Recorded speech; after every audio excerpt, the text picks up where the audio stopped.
Undas 2025 DZRH Special Coverage. Magandang hapon mga ka-happy hour. Narito ang mga balita para sa MBC TV Network News Update 5 PM edition.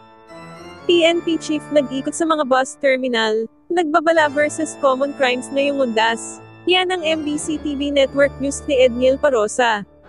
Ininspeksyon ni Acting PNP Chief, Police Lieutenant General Jose Melencio Nartatis Jr. ang mga bus terminal sa Cubao, Quezon City kagabi bilang bahagi ng pagbabantay para sa Undas. Bagamat walang nakikitang mabigat na banta, sinabi ng general na maaga nilang tinututukan ang mga insidente ng petty common crimes na maaaring bumiktima sa mga biyahero at dadalaw sa sementeryo. Ito ang dahilan kung bakit inatasan ni Nartates sa mga local police chief na makipag-ugnayan sa mga nasasakupan hanggang sa barangay bago pa man itong long weekend. Patikwelyo ng mga nakaposting pulis hindi nakaligtas sa inspeksyon ng acting chief ng PNP. Pero batay sa kanyang assessment, naging maayos naman ang sitwasyon sa kanyang mga naikot, partikular sa mga magkakatabing terminal sa EDSA at hiwalay na sakayan ng bus sa Farmers Mall. So now, wala tayong mabigat na banta. Of course, ang ating mga threat group, nandyan yung criminal gang, nandyan yung terrorist group, nandyan yung communist terrorist group. At lalong-lalo na, dito tayo sa threat group ng mga criminal gangs and for those criminal elements. For the information of everyone, we've been preparing to deny the occurrence of crime. Paano? Hinuhuli natin itong mga repeat offenders, lalo na sa theft and robbery. Nauna lang nagpakalat ng higit sa 1,500 tauhan ng Highway Patrol Group sa mga transport hub, habang higit sa 50,000 na pulis naman ang naka-heightened alert sa buong Pilipinas. Samantala, nag-inspeksyon din sa mga pangunahing transport hub at mga lansangan sa paligid ng sementeryo si HPG Director Police Brigadier General Hansel Marantan. Isang araw bago ang Todos Los Santos, sinabi ng general na wala pa naman silang nahuhuling kolorum malapit sa mga terminal ng bus, pero nagbabala pa rin siya sa mga itong maaring humarap sa mas mataas na multa, katuwang ang Land Transportation Office.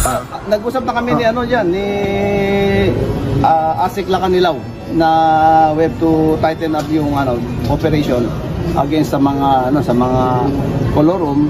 That's not only impacted the economic angle of the country, but wala silang responsibility. Para sa MBC TV Network News, ito si Edniel Parosa na DZRH. Una sa Pilipinas, una sa Pilipino.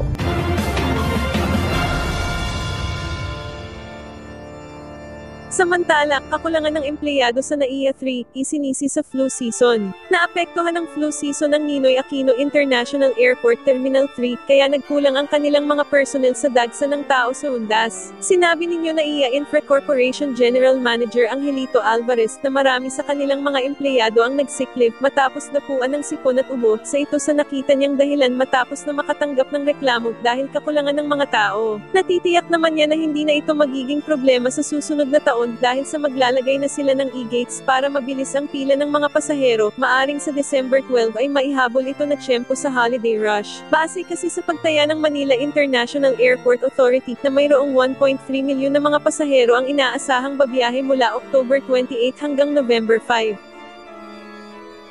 Sa iba pang balita, big-time oil price hike muling sisirit sa unang linggo ng Nobyembre. Inaasahan ng Department of Energy ang malaking pagtaas ng presyo ng gasolina, diesel, at kerosene sa unang linggo ng Nobyembre.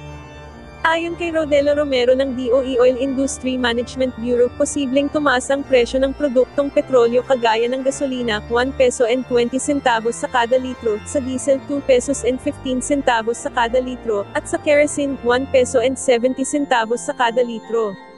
Paliwanag ng DOE, ang sanhi ng pagtaas ay ang pagbawas ng tensyon sa kalakalan ng Estados Unidos at China, pati na rin ang mga sanctions sa Russia, nakakaapekto rin ang paghina ng piso laban sa dolyar.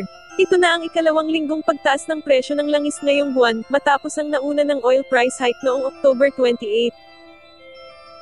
Mga ka-happy hour, manatiling nakatutok sa special coverage ng DZRH para sa mga latest updates sa Ligtas Undas 2025. Bago tayo magtapos, narito na ang Christmas countdown, ngayong araw ng Sabado. 54 days na lang, Pasko na. At yan ang mga balita para sa MBC TV Network News Update 5 PM edition. Samahan ninyo kami bukas mula alas 9 ng umaga, hanggang alas 5 ng hapon. Ligtas Undas 2025 DZRH Special Coverage.